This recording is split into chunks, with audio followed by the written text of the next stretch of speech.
విజయసాయి రెడ్డి. చంద్రబాబుకు లొంగిపోయిన మరో వ్యక్తి. రాజ్యసభ సభ్యుడిగా 3.5 సంవత్సరం తనకు టర్మ్ ఉండగా చంద్రబాబు నాయుడు గారి కూటమికి మేలు చేసేందుకు ఆయన రాజ్యసభ సభ్యత్వానికి ఆయన రాజీనామా చేశాడు.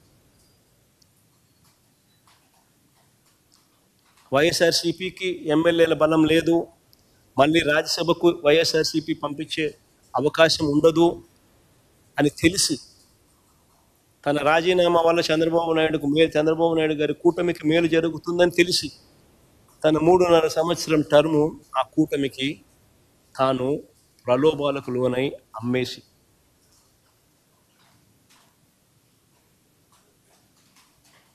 అలాంటి వ్యక్తి ఇచ్చే స్టేట్మెంట్లకు ఏం వాల్యూ ఉంటుంది? అటువైపు నుంచి మనం కూడా ఇటువైపున ఏమన్నా తీసుకొని ఇటువైపున తీసుకొని ఇదే మాదిరిగానే చెప్పిస్తే వాల్యూ ఉంటుందా?